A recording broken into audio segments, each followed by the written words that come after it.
কেমন আছেন? ভালো আছি, আপনি কেমন আছেন? তো আপনাদের ট্রেনিং কেমন লাগতেছে আগে বলেন। অনেক ভালো লাগতেছে। অনেক ভালো লাগতেছে। ভালো লাগারই কথা। নিজের ভাষা শেখার মধ্যে একটা আলাদা একটা আনন্দ আছে। আমরা সবাই নিজের ভাষা বলতে পারি কিন্তু লিখতে পারি না, এটা এটা এক ধরনের আমাদের কষ্ট আছে না। নিজের ভাষায় লিখবো পারবো, এটার মতো আনন্দ আর নাই।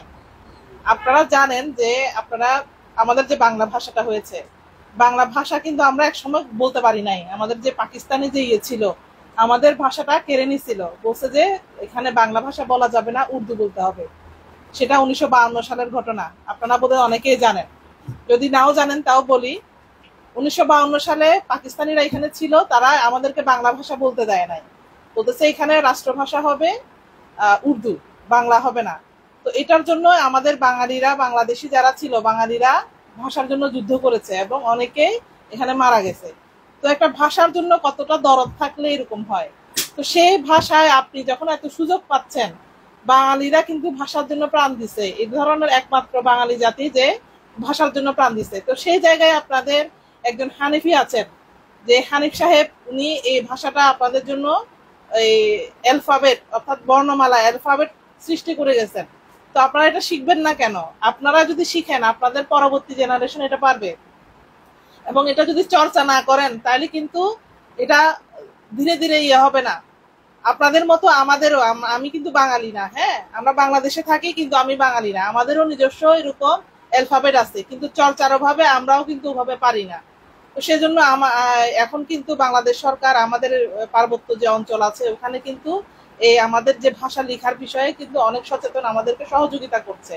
তো একইভাবে আপনারা যেহেতু ক্যাম্পে আছেন, এখানে কিন্তু বিভিন্ন ডোনার যারা আছেন, আমাদের বিভিন্ন এনজিও যারা আছে, তারা চেষ্টা করছে যাতে আপনারা আপনাদের ভাষায় কথা তো বলেন, সবাই বলতে পারেন কিন্তু লিখতে পারেন না। এটা কিন্তু আমাদের একটা দুর্বলতা। তো সেজন্য লিখতে পারলে যে ভাষা যত বেশি চর্চা করবেন, যত বেশি বলবেন, তত বেশি মনে থাকবে, এবং যে জাতি যত বেশি শিক্ষিত হয় তার কিন্তু তত ইয়ে হয়। আপনারা কিন্তু এই দেশে আসছেন, আপনারা ওই দেশ থেকে কষ্ট পেয়ে আসছেন, ওখানকার কি বলবো, ওখান থেকে বিতাড়িত হয়ে আসছেন। তো সেজন্য কিন্তু আপনাদের বেশি বেশি উচিত হবে আপনাদের নিজের সংস্কৃতিকে ধরে রাখা। আপনারা যদি পারেন আপনাদের বাচ্চাদেরকে আপনারা শিখাবেন, আপনাদের বাচ্চারা পরবর্তী বাচ্চাদেরকে শিখাবে। তো এইভাবেই করে কিন্তু ভাষা টিকবে, ঠিক আছে না? তো আপনারা যখন বাচ্চাদেরকে এবিসিডি শিখান, ওই এবিসিডি শিখানোর সাথে সাথে আপনাদের যে ভাষা আছে চা, যা, টা, ঠা, এগুলোও শিখাইতে হবে, যাতে ছোটবেলা থেকে তারা এগুলো একসাথে পারে। আর আপনাদের সবচেয়ে বড় দায়িত্ব, কারণ আপনারা সবাই টিচার, তো আপনাদের এলসিতে এসে যদি বাচ্চারা যদি শিখে, ওই তাদেরই কিন্তু ওরাও পরবর্তীতে শিখাবে। তো আমি চাই একটা ভাষা কিন্তু যতদিন চর্চা থাকবে ততদিন ওই ভাষার মূল্য থাকবে। আপনারা যাতে হারাই না যান, যাতে এটা আরো ধরে রেখে আরো কিভাবে মানুষের মাঝে ছড়াই দিবেন।